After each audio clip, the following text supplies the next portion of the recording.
בוקר טוב. בוקר טוב.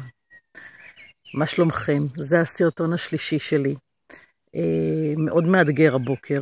אני אחרי 2 לילות ללא שינה כמעט. ארי יצא ל3 ימים של לימודים מדהימים מבחינתו, ואני מפרגנת בענק. יחד עם זאת, קשה לי לישון כשהוא איננו. אז אין לי מושג אם אתם רואים את העיניים הנפוחות שלי.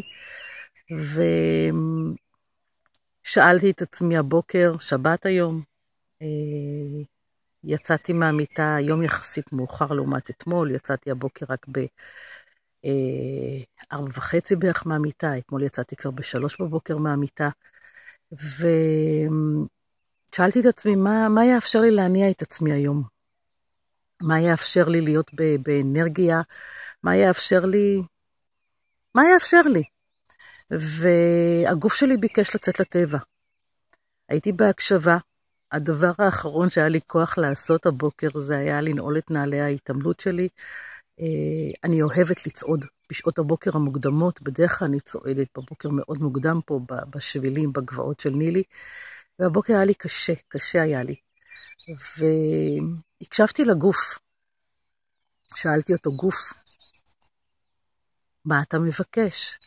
והוא ביקש לצאת, ואני אומרת לו, אין לי כוח, והוא אומר לי, בואי, ויצאתי, נעלתי את הנעליים, יצאתי החוצה, שמתי אוזניות והקשבתי לדוקטור דיין, והתמלאתי באנרגיה, וההליכה הזאת בטבע הפתוח, כשאני מקשיבה לציפורים המצייצות ולעורבים והתרנגולות ברקע, כשהכל עדיין שקט, פשוט ממלא את ליבי ונשמתי.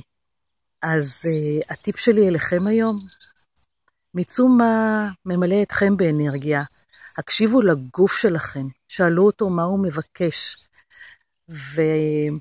ולהתראות מחר כשאני אהיה ערנית יותר, אחרי שארי יחזור הלילה הביתה, ונשתמע להתראות שתהיה שבת קסומה לכולנו. ביי.